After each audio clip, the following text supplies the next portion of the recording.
আমি পায়েল চলে এসেছি আমাদের বাড়ির অর্গানিক গার্ডেনে। আর অফিস শেষ হওয়ার পরে অফিস থেকে এসেই আমার প্রথম যেটা আমি করি সেটা হচ্ছে একটু বাগানে পাইচারি করি, গাছগুলো দেখি, কোন গাছে কি কি হয়েছে, কোনটা পারতে হবে, এইগুলো দেখি আর একটু বিকেলের চা খাই। তো আজকে আমি ভাবলাম যে এই গাছে এত ঝেঁকে লঙ্কা হয়েছে, আই থিঙ্ক 100-র উপরে বোধহয় এখানে লঙ্কা আছে, এগুলোকে পেরে ফেলি, তাহলে এই যে ফুলগুলো হয়েছে ফুলগুলো তাহলে প্রপার ফুড পাবে আর ওগুলো তাহলে বাড়ার সুযোগ পাবে। কারণ এত লঙ্কা গাছে আর এত তাপ, এগুলো যদি আমি পেরে না ফেলি এগুলো আস্তে আস্তে পাকতেও শুরু করবে। তো সেই জন্য ভাবলাম আমি আজকে একটু লঙ্কাগুলো পেরে ফেলি।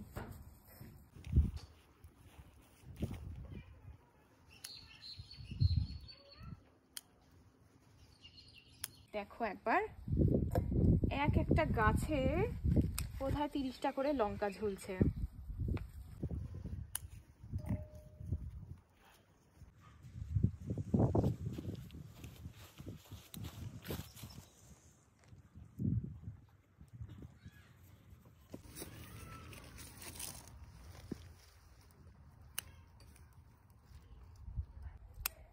একবার দেখো গাছ, মানে লঙ্কাগুলো পুরো একটু ক্লোজ থেকে দেখো, একটু লঙ্কাগুলো পুরো টবের ভেতরের মাটি টাচ করে গেছে।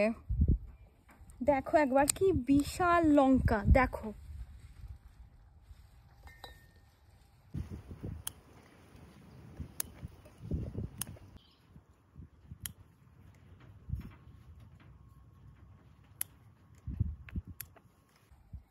দেখো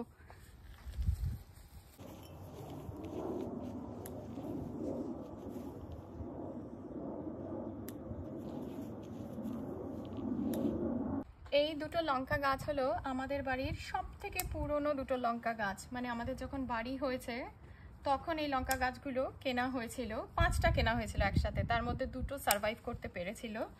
তার কারণ জুন জুলাই মাসে যখন প্রচণ্ড ঠান্ডা পড়ে, 0 ডিগ্রি হয়ে যায়, তখন লঙ্কা গাছগুলো 3টে মরে গেছিল। তখন আমরা এই দুটোকে মাটির থেকে তুলে এই টবে করে ঘরের ভেতরে রাত্রির বেলা রেখে বাঁচিয়েছি। আজ 2 বছর হলো বেঁচে আছে এবং যথেষ্ট লঙ্কা দিচ্ছে।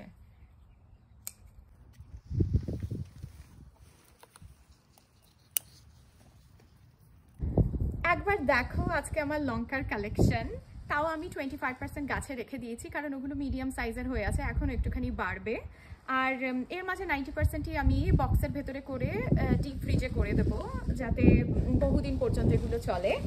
আর সেটা হচ্ছে এখানে ফায়ার অ্যান্ড আইস, এই লঙ্কাগুলো আমি এখন আর তুলছি না। এটা আমাদের 4টে গাছ আছে টোটাল, ঝাঁকিয়ে লঙ্কা হয়, মানে হলুদ, কমলা আর তারপরে লাল হবে, full of vitamin A and C. আমি যখন রান্না করি ওই লাইভ এখানে এসে মানে তুলে নিয়ে তারপরে রান্নায় 2-4টে ফেলে দিই, আর না হলে পরে আমি এমনি বিকেলবেলা যখন ঘুরি তখন 1-2টো ঘুরতে ঘুরতে খেয়ে নিই। তো ওই জন্য এগুলো আর আমি তুলছি না, পুরো ঝাঁকিয়ে লঙ্কা হয়। বাট আমরা যেগুলো দৈনন্দিন খাবারে যেগুলো ইউজ করি সেই লঙ্কা একবার দেখো কতগুলো হয়েছে।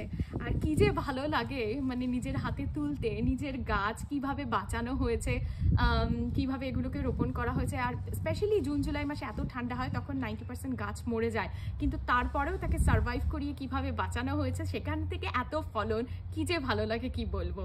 তো এই ছিল আজকের একটা শর্ট ভিডিও, আবার দেখা হবে খুব তাড়াতাড়ি। সবাই খুব ভালো থেকো, টাটা।